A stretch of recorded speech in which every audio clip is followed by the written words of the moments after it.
And everybody's connecting to audio, so that'll take a second or two. Okay. Let's see. Morning, everybody. Everybody is muted, and we're just going to keep it that way until the program's over. And we're just going to wait a couple minutes to make sure that everybody's in the meeting. Some folks come a few seconds late, but welcome.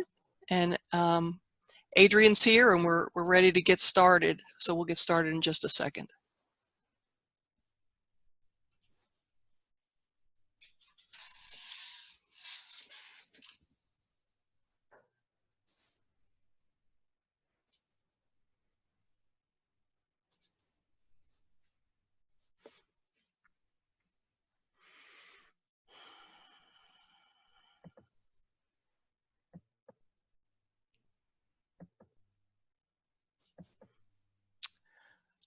All right, we're going to get started, and we'll admit folks as they come into the waiting room. Thanks for joining us this morning. I'm Leslie Layton. I work for the Port Orange South Daytona Chamber of Commerce. And welcome to Develop You, Executive Protocol in a Virtual World. This is a free webinar, and we thank our sponsor, FPL. Adrienne Barker is with PromoIndustry.Guru, powered by Halo Branded. She's also a mentor with SCORE, Chapter 87, Volusia Flagler. Adrienne's background includes executive training and professional education. Adrienne's going to take your questions at the end of the program using the chat function. You can find that at the bottom of your control Zoom window. So just use your mouse and you'll find the chat. Just bring that up, and it's very easy to put a question in there. You can do that anytime. And when we're done with Adrienne's presentation, we'll take your questions and have her answer them.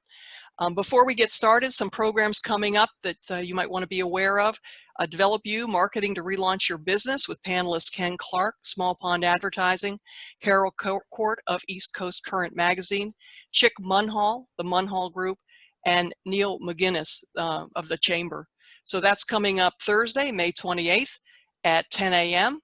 Also, Develop You, Your Business Finances. What should you do next? And that's with Sonia Laney, CPA. She'll discuss financing your business to keep going after the impacts of COVID-19. That's Thursday, June 4th at 10 a.m.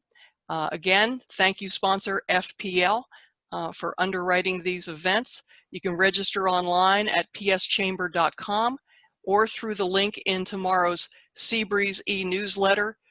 Either way, please join us for those events. I am now going to stop sharing my screen and let Adrienne take over and share her screen for her presentation. Adrienne, go ahead. All right, beautiful. Thank you. Good morning, everyone. I really appreciate the ability to be here this morning. And I want to remind everyone that I know I'm preaching to the choir. So let's look at today's presentation as more of a training presentation so you can train your employees and maybe some team members that you have that are not comfortable using any video platform. And I would love for us to think that way. And at the end, please share any suggestions and tips that you also have. I want to just share with you that I love SCORE, I love business, and I want to make sure that everyone knows the SCORE story, because as business professionals, you may be asked what are some of the resources available to a business at any stage of that business.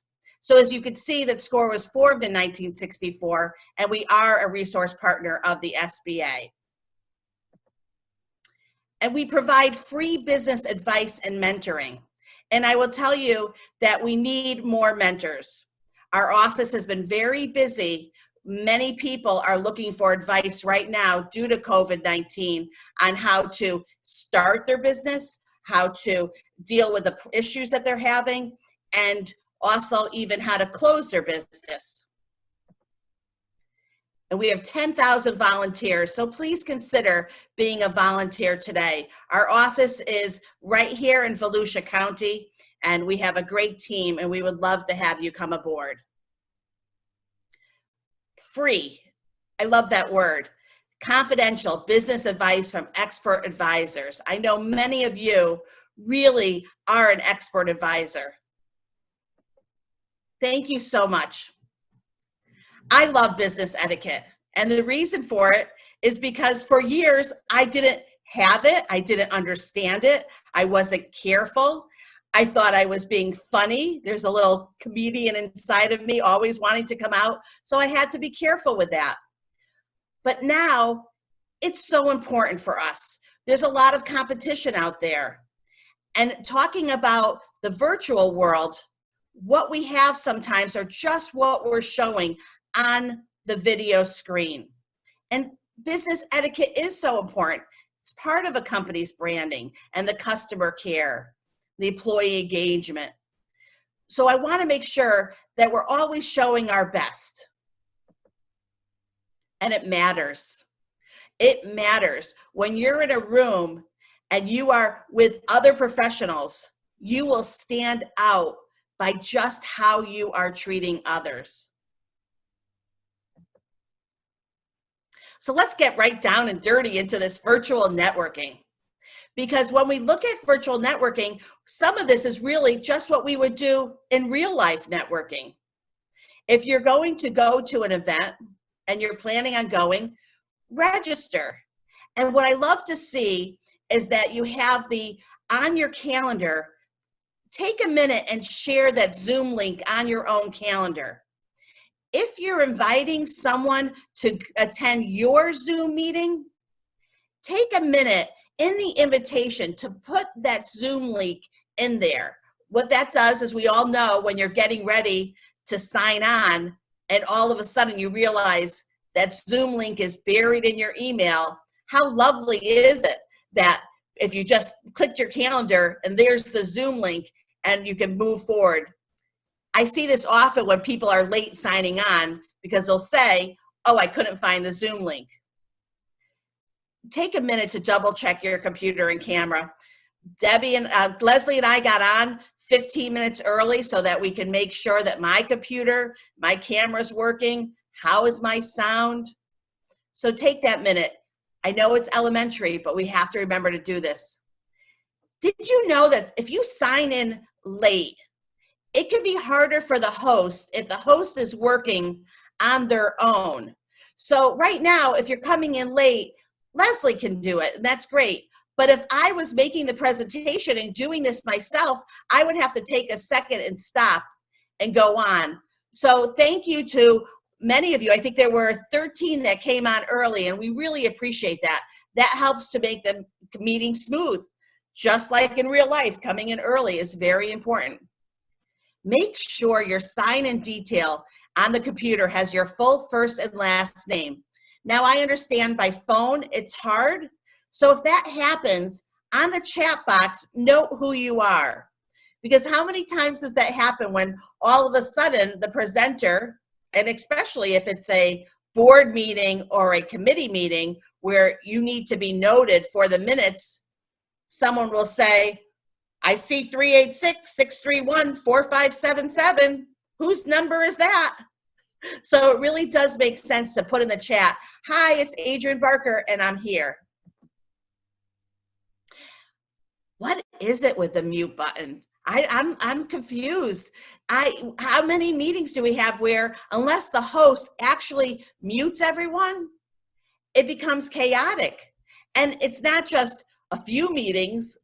It's actually every meeting, unless it's a meeting like this that's being recorded and a host is able to mute everyone.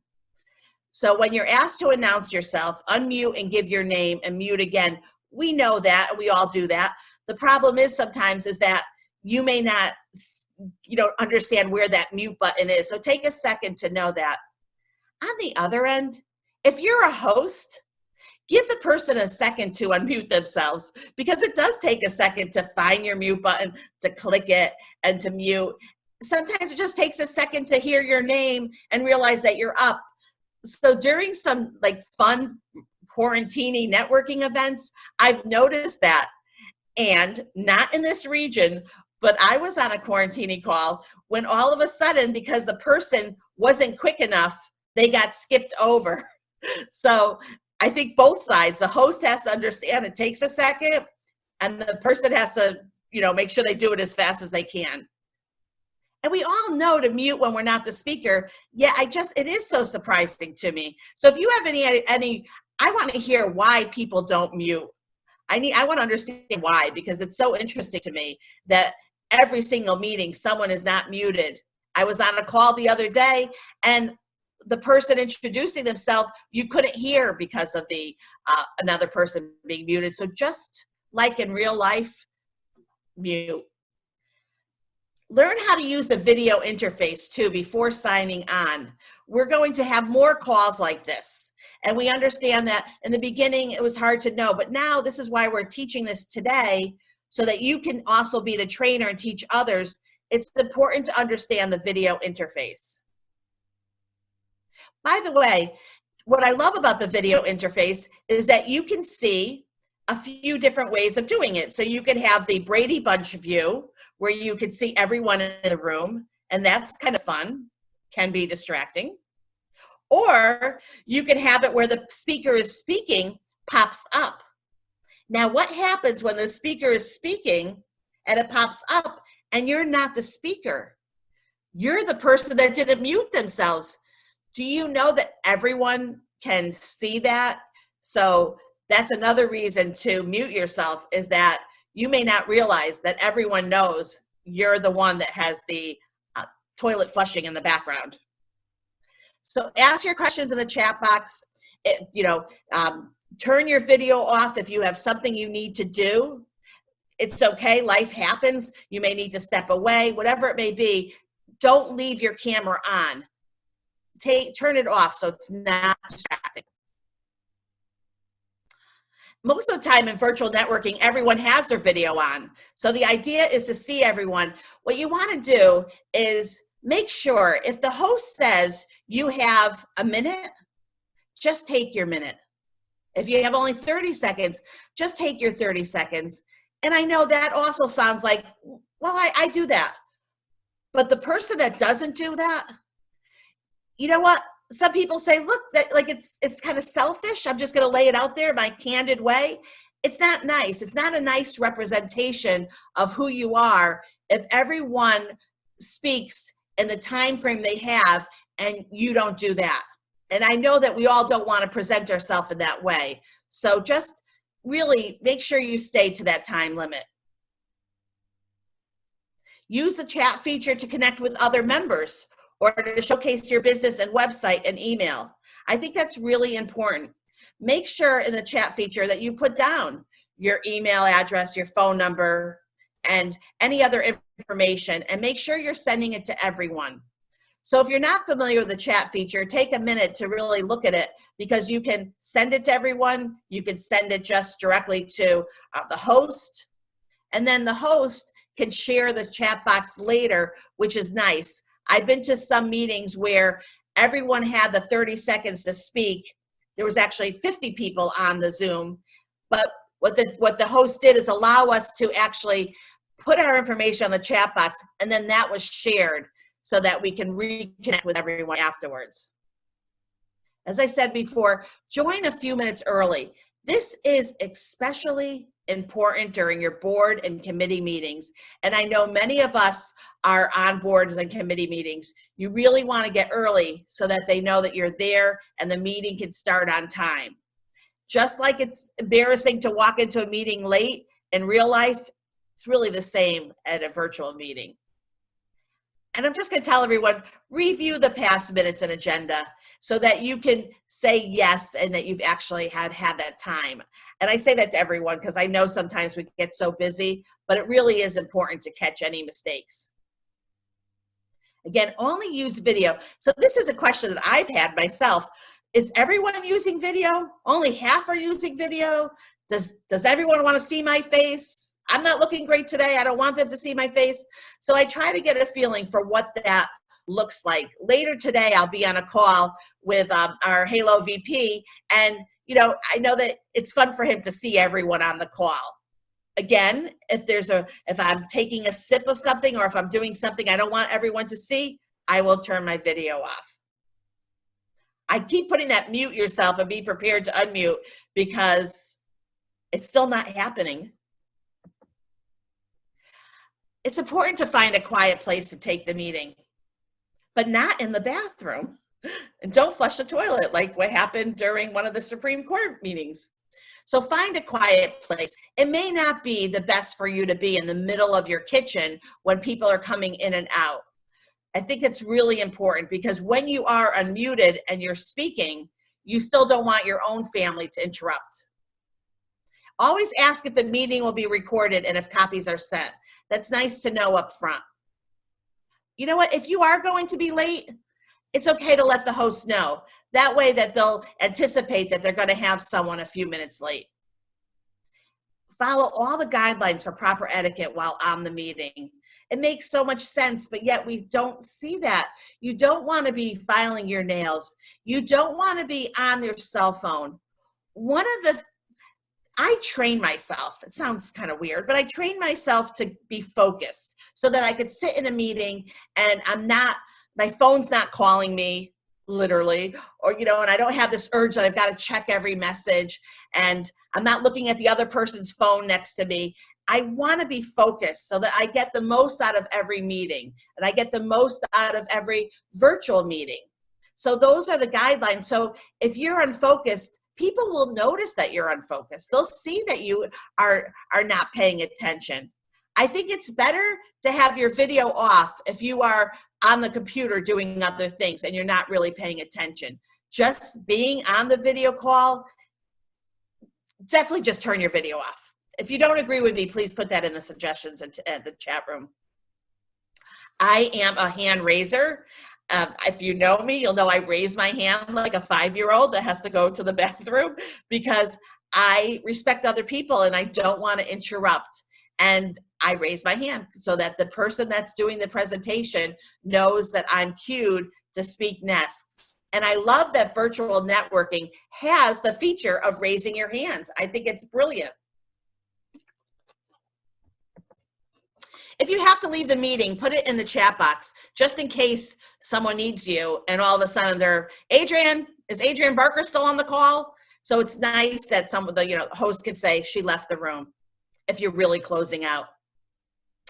Well, I don't care if I look silly on a video call. No one will remember. Oh, let's talk about why you do not want to look silly or have an I don't care attitude on a video call. Well, because this is part of your branding, your professionalism. You want to be careful.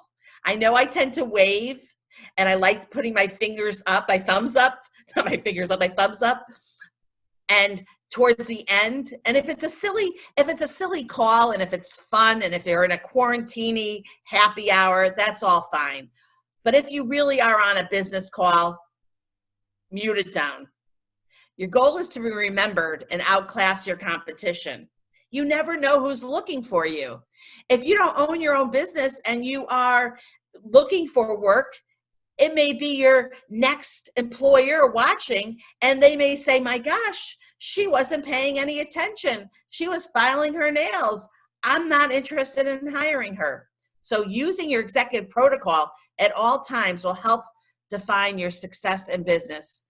I want to say that it is important. We have a lot of our up and coming next generation. So please share these tips with them.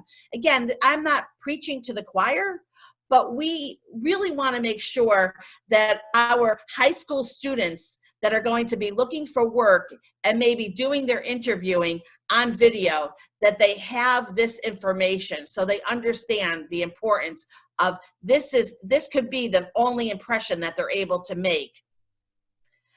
Now, how many times have you seen this? You're checking yourself out, especially when you're talking, and the little primping and making sure your hair looks good and putting on your lip balm. I love all of that. But if I'm going to do it, I'm going to turn my video off. Just be careful. Try not to primp. You know what? Maybe you need to sit on your hands And yes, I do sit on my hands so that they don't move. Don't apologize, by the way. I've seen this a few times too. Oh, my house is so messy. I'm so sorry. I couldn't find a place to sit. Don't apologize. If your child interrupts you into your video conference, don't shoo them out. Michael and I were talking about this. Michael Agri and I were talking about this. Life is life. We are here. We're working home. I have a 14-year-old. She is my love. She's not more important. I mean, she's more important than video conferencing. There's really nothing more important than my own family. They're always going to come first. So I'm not going to shoo her out of the room. I don't have this barrier wall. You know, you can't come in here, Alana.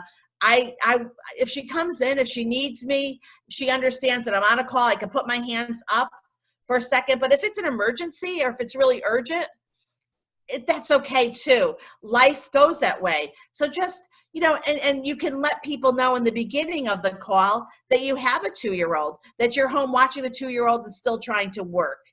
I don't think that interrupts your professionalism. It just makes you real and human and genuine. On the other hand, don't overexpose your life. You know, be careful of what is going on in the background.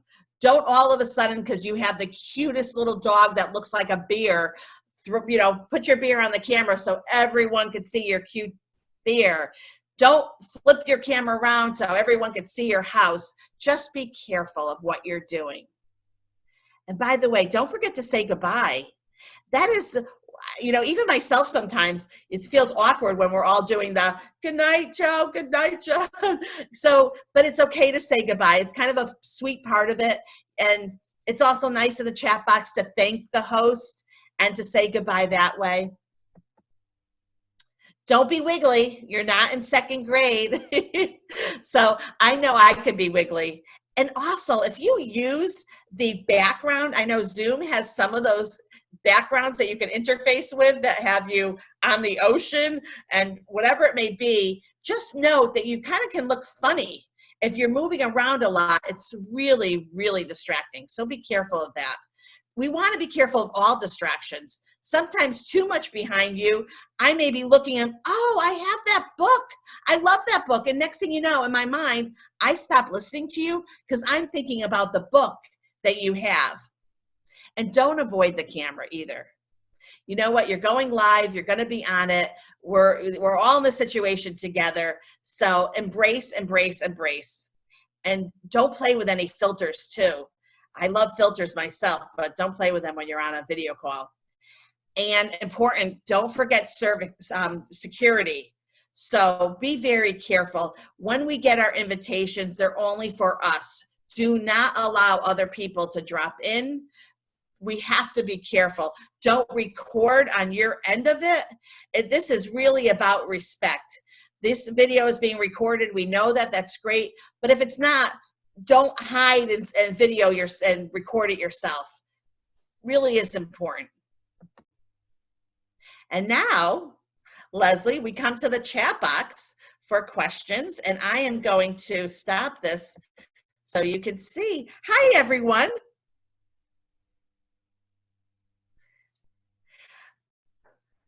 Oh, I can't hear you, Leslie. Mute.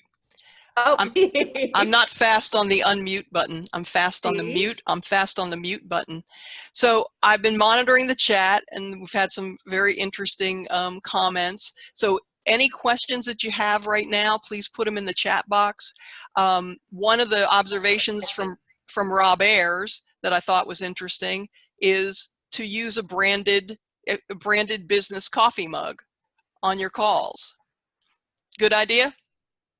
First of all, Rob is an amazing professional, and I'm honored to be in the same industry as he is. He's got a fabulous reputation, and he's just a wonderful, wonderful man.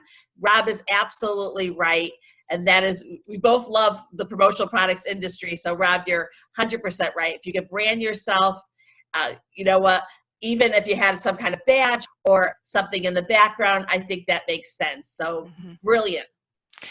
Another question that we've gotten is social media. You know, I want to let people know who I am, including my politics. Why should I stop being me on social media? What's your observation about that? If you have enough business, if you don't need any more business, if you don't need any more friends, if you really, none of that makes a difference to you, then go ahead, share your politics, share all of that. I will tell you that myself, I will usually snooze someone, not even because of what their politic is, the fact that they think it's okay to do that. Because you wouldn't, in a normal dinner meeting or a networking meeting, go up to someone and tell them what your political preference is, or what your religion is, or your children's social security numbers.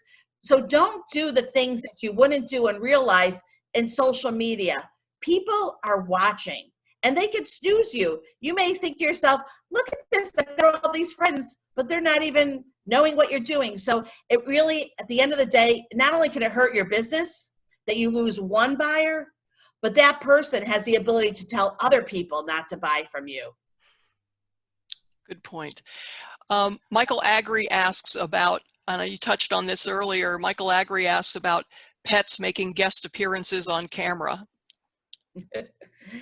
Well, I think sometimes nice to put in the chat box, I have the cutest dog in the world. Would everyone like to see this dog, especially if you're in a quarantini?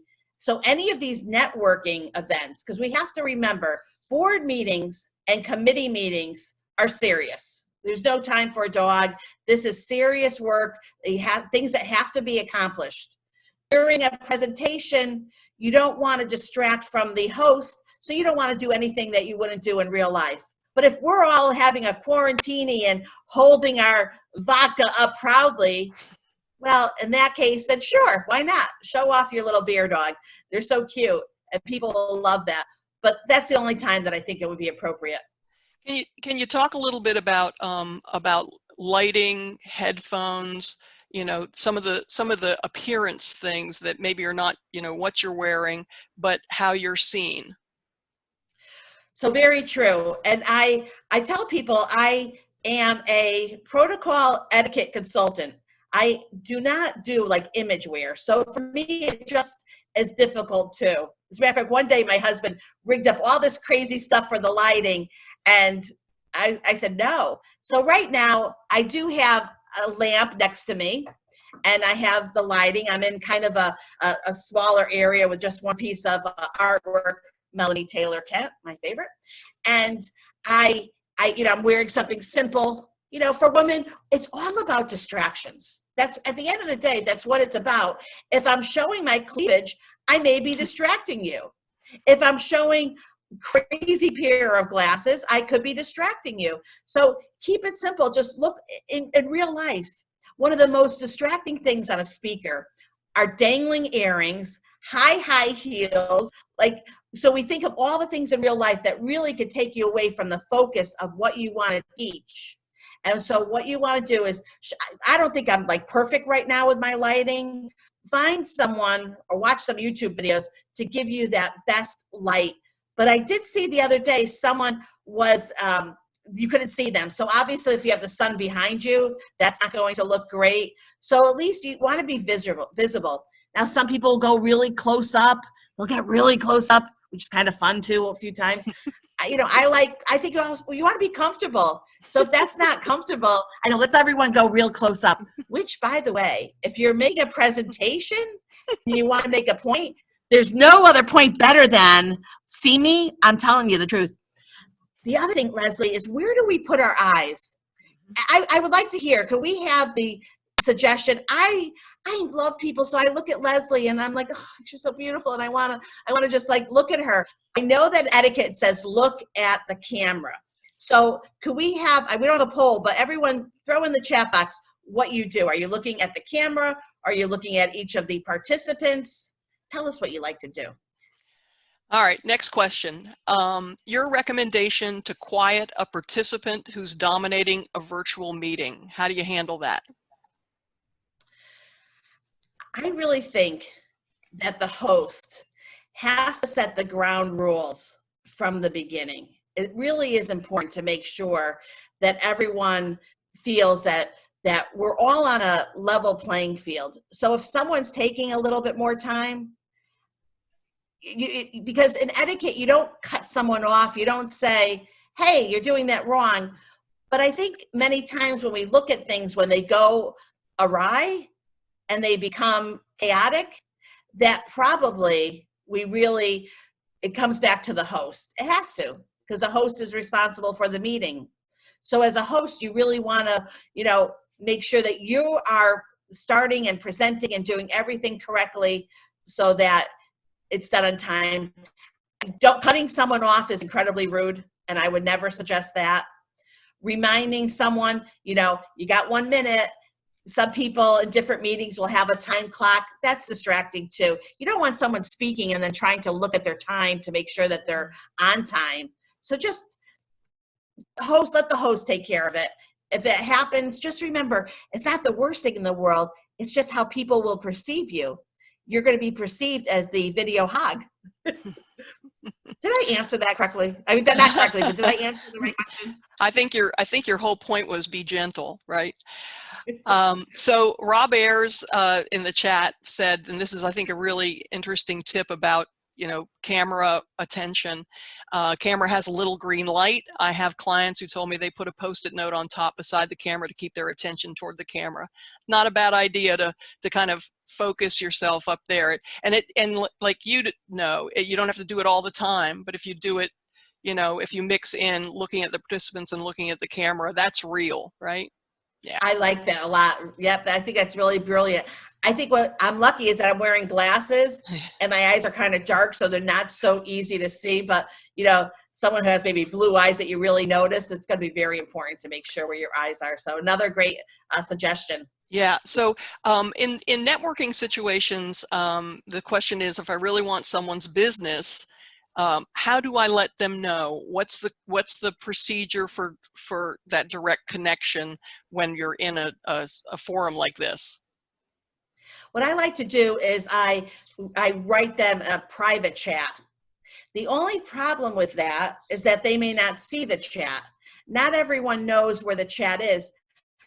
I suggest that the host, in the beginning of a meeting, takes a minute, because we should never assume that everyone knows something. And if you say, everyone, you all know chat, nobody wants to be the person that says, I don't know what chat is. So take a minute to say, double check the chat. It will pop up that you're getting a special note, and then make sure they understand how to open that. And then at the end of the meeting, what the host should do is make sure that those different chats get put into, well, actually, Michael, is Michael on the call? Because I need to know if the host has the opportunity to actually see the chat to not everyone, but a special chat to someone else, so that they can have that. Stacy Fowler in Tucson, when I was at her meeting, she was able to, after the meeting, give everyone who asked to be connected to someone that information afterwards. And that was really perfect. I can unmute Michael and let Michael, since he's really kind of a Zoom guru, he can kind of address what your point that you just made. Michael, go ahead. Yes, the same rule applies to the host as it does all of the participants. So you can see the chat. In fact, typically when I'm hosting a call, I forget to look at it. Then 10 minutes later, I realize that Leslie told me something really important that I forgot. So yes, you can.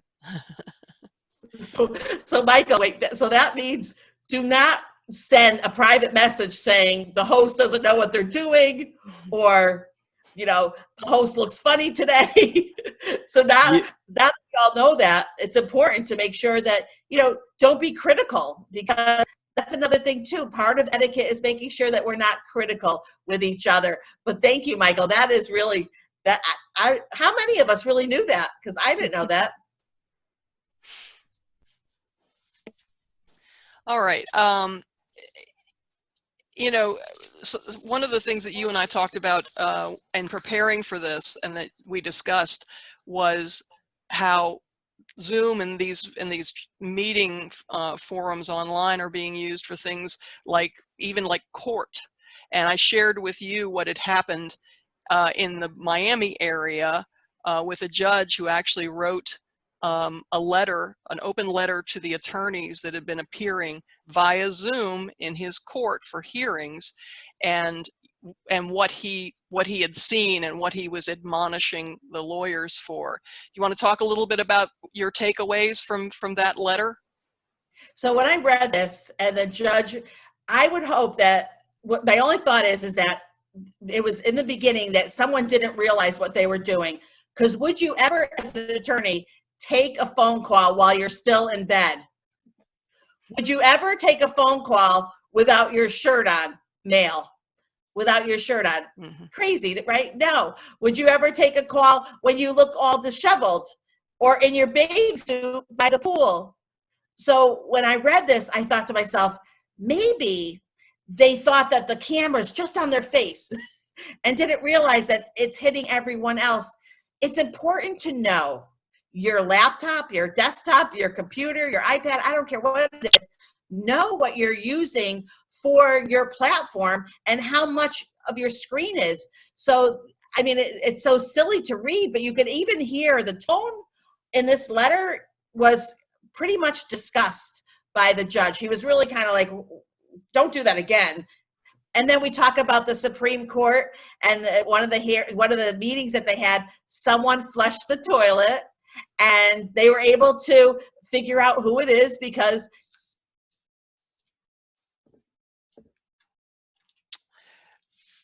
I've lost you. I've lost your audio. Adrienne, I've lost your audio. Somehow I've lost your audio. No. Anybody hear me? No, now I can hear you. Go ahead. Oh, I couldn't hear you either. We have to be understanding too. This is going to happen where our feeds aren't going to be great. So don't expect 100% perfect when you're in a Zoom call, whether you're the host. I was sweating bullets this morning. I'm not afraid to speak, but the idea that the whole platform could be a mess scared me. Mm-hmm. Any other questions? I think we're wrapped up all the questions. Is any other last minute questions from anyone? Put them in the chat and we'll get tips. Leslie, I would like to say a few things. Sure. What I've noticed, we're not able to shake hands.